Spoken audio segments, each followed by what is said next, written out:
Fedorov's resignation stirred up the whole country. Thousands of people took to the streets with placards in their hands. I personally witnessed the first real changes when we started making significant advances against Russia and demonstrating to the world that we are not weak, not just taking the hits, but actively striking back with force. Following Fedorov, advisors and deputies began to resign one after another. Supporters are protesting against this decision by the authorities. When all the Russian public pages are celebrating the dismissal of this Minister of Defense, it's a sign that this is one of the gravest mistakes the authorities could make during wartime. And Sternenko turned on the camera and said what the authorities had been silent about for a whole day. The live chat just exploded. This stands as arguably one of the most short-sighted, controversial, and profoundly detrimental strategic personnel management decisions for our national defense, witnessed throughout the duration of the entire conflict. This decision can still be reversed, or is it already too late? What is the country losing along with Fedorov? Why do people genuinely love him, and what did Sternenko reveal live? No sugarcoating, no censorship. Let's go. Let's start with who this man is for whom people are standing right now in the heat with cardboard signs on Franco Square. 6 years ago, Fedorov volunteered himself to join Zelensky's team, an ordinary marketer from Zaporizhzhia. Then came the Ministry of Digital Transformation, DIA, the state in a smartphone, which today is being copied by half of Europe. And in January of this year, an unexpected move. Fedorov is appointed Minister of Defense, without military experience, without epaulets. And that's when things got really interesting. In 7 months in office, he managed to do things that other ministers hadn't dared to attempt for years. Contracts with clear deadlines instead of serving until victory with no end date. He increased payments to infantrymen on the front line. He opened a 100-day amnesty window for those who had left their unit without permission. No penal battalions, no permanent stigma. He switched procurement to open tenders, and just on shells alone, the budget saved more than 16%. He disconnected Starlink for the Russians, and this really hit their drone warfare. Once the comprehensive plan was fully developed, Mikhailo very quickly got in touch with the American side and successfully implemented this important decision. And Fedorov also organized a logistical lockdown that began to isolate occupied Crimea. So this isn't just a PR image for reports, these are things that the military feel every day. And that's exactly why, when it became known on the evening of July 15th that Fedorov was leaving, the country did not stay silent. Already the next morning, thousands of people gathered at Franco Square in Kyiv. Not only in the capital, Kharkiv, Lviv, Odesa, Dnipro, Cherkasy, Zaporizhzhia, Rivne, Ivano-Frankivsk, Chernivtsi. People wrote the signs themselves. Bring Fedorov back. Successful ministers are not dismissed during wartime. We must change or we will perish. Someone compared the situation to football. How can Argentina win without Messi? Not only civilians joined the protest, Dasha Astafieva, Jerry Hill, and Mikhailo Lebiha also showed their signs on social media. Actor Alexander Rudinsky protested in Lviv. Restaurateur Mikhailo Katsurin also came there. Soldier and poet Pavlo Vishebaba stood next to his wife. Even the star physics teacher Ruslan Tsihankov wrote that when soldiers on the front line praise the minister, that's already an indicator that the person was doing everything right. For me, it is important that reforms in the digitalization of the army and the fight against corruption continued. Much of what was once accomplished at the Ministry of Digital Transformation, including Brave One and many other initiatives. But the loudest protest did not come from the square, but from people who until yesterday were themselves part of Fedorov's team. Immediately after his announcement, the minister's advisors, volunteer Syrskyi Sternenko and drone specialist Serhiy Flash Bezkresnov declared that they were leaving the Ministry of Defense. Colonel Pavlo Yelizarov, deputy commander of the Air Force, submitted his resignation, calling it a great evil for the country's defense capability. But he wrote that he is leaving because of Minister Fedorov's resignation and said that he joined the defense forces in 2022 to achieve victory, not to imitate activity. He added that he believes in Ukraine's future. I understand Pavlo because I also know that lately he hasn't really been allowed to work. And the MP from Servant of the People, Mikita Potorayev, actually resigned his parliamentary mandate right in the Verkhovna Rada chamber, explaining it by his disagreement with the coalition's personnel policy. But to understand where this whole story actually started, we need to rewind a few days back to the resignation of Prime Minister Yulia Svyridenko. See how it all began in the following report. Yulia Svyridenko headed the cabinet of ministers for almost a year. She fell just 3 days short of her appointment anniversary. On July 12th, after a meeting with the president, it became known the prime minister was stepping down. Already in the evening of the 13th, Svyrydenko's resignation letter was submitted to the Verkhovna Rada. This formal decision to resign from my position was preceded by a very detailed conversation with the President of Ukraine, who clearly stated the urgent need to completely refresh and renew the entire cabinet of ministers. There are specific areas where I firmly believe it is possible to significantly strengthen and reinforce our collective efforts. I sincerely hope that you will provide your full support for the new candidates for such areas, which will allow us to implement our vital social and educational policies much more effectively and efficiently. The very next day, the deputies voted. 258 in favor. The decision has been made. During the year of Yulia Svyrydenko's government, Ukraine received the green light for a 90 billion euro loan from the EU and opened the first 2 clusters regarding EU membership, and also made it through one of the toughest winters. This cabinet will be remembered by Ukrainians for launching large-scale social programs, from the national cashback and the Winter 1000 to free medical checkups and railway journeys. But do Ukrainians know who exactly was in charge of these processes? No idea. She traveled everywhere and showed herself, well, how should I put it, in a positive light. Well, it wasn't embarrassing to look at her or listen to her. It was fine. We all applauded her.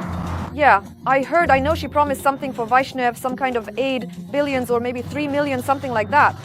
At the very least, it was a calm year, without scandals, with normal work, as much as that's possible during wartime. The government's resignation sparked a wave of behind-the-scenes rumors.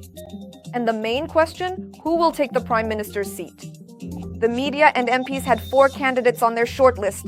These were Kharkiv Mayor Ihor Terekhov, Defense Minister Mikhailo Fedorov, Energy Minister Denis Shmihal, and Naftogaz head Syrskyi. It was with them that the president held meetings immediately after his conversation with Svyrydenko. The most well-known of them all is Denis Shmihal. He led the government for 5 years during the most difficult times: COVID, the start of the full-scale invasion, and blackouts.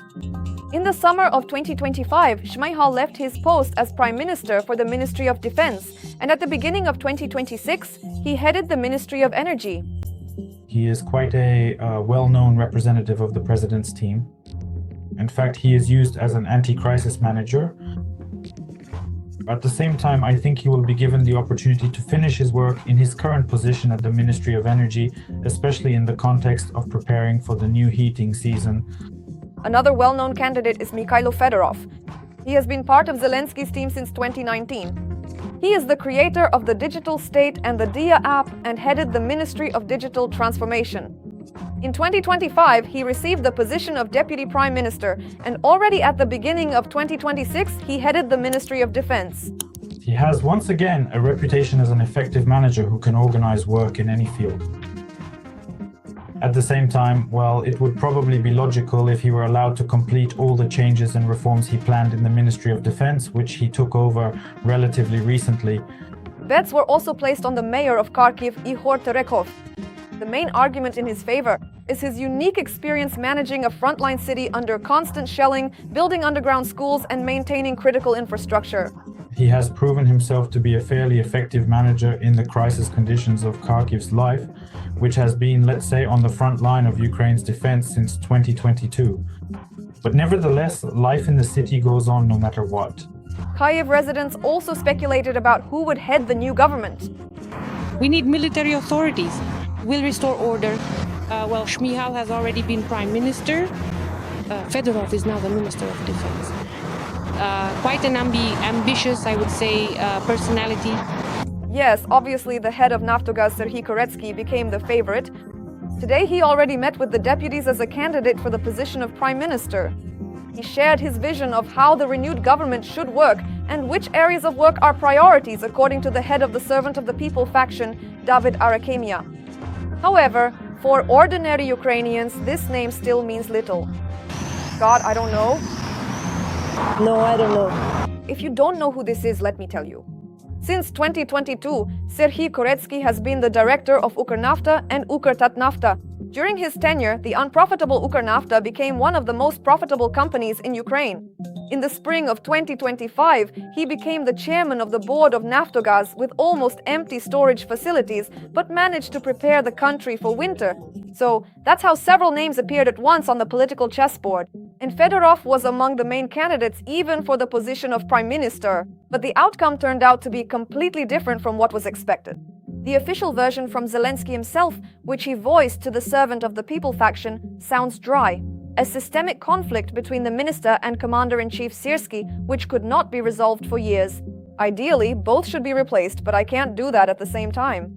This is how the president supposedly explained his decision to the deputies. But according to The Economist, the real picture is much harsher. Fedorov tried to introduce Silicon Valley approaches into the army: digitalization, automation, data instead of intuition. In response, the generals called his initiatives PR and gamification of war. They compared the minister himself to the American McNamara, whose corporate methods once failed in the Pentagon. The point of no return came when an audit of the Ministry of Defense initiated by Fedorov uncovered overspending of 300 billion hryvnias. That's almost $7 billion. At his farewell briefing, Fedorov did not remain silent. He accused Syrskyi of scheming and sowing division instead of addressing problems openly. And he admitted he had proposed to dismiss not only Syrskyi, but also the chief of the general staff, Hanatov. The president did not agree to this. Now the main question is, who's next? The number one candidate is said to be the current Minister of Internal Affairs, Ihor Klimenko, a psychologist by education who led the police and headed the Ministry of Internal Affairs after his predecessor died in a plane crash. The commanders of Azov and Kharkiv have already publicly supported him. But there is a fly in the ointment. A video has gone viral online showing Klimenko inspecting perfectly made beds in the barracks. And critics immediately called this a Soviet-style approach, the complete opposite of Fedorov's innovativeness. And for now, even this isn't the main problem. According to the Financial Times, there may simply not be enough votes in the Verkhovna Rada to appoint Klimenko. Some factions openly say they do not want to vote for another candidate. And now let's talk about what the country could lose if the resignation becomes final. The defense market and the entire defense tech sector are already concerned. It was under Fedorov that the ministry began to move quickly. Digitalization of procurement, transparent tenders, automatic drone deliveries to brigades without manual intervention. There is a real risk that the reform of contracts and demobilization, which has only just begun, will get stuck halfway, and the leadership will revert to the old model of manual management, where decisions are made not based on data, but on loyalty. And finally, the question that is probably worrying people more than any other right now. Can Fedorov be brought back? Zelensky himself, during a personal conversation, offered him to stay on as a presidential advisor. Fedorov refused. He said directly that he never aimed to become a minister, to remain a minister, or to seek a position for himself. And some members of parliament in the corridors of the Rada say it plainly. It's not too late yet to correct the mistake. And they immediately recall July of last year, when similar rallies on that same Franco Square forced the authorities to repeal the law on NABU and SAP within just a few days. Whether this scenario will work a second time or not will become clear in the coming week. In the meantime, write in the comments, do you think Fedorov should be brought back, or do you trust the new candidate? Subscribe to the channel, give us a like, and hit the bell. See you in the next episode.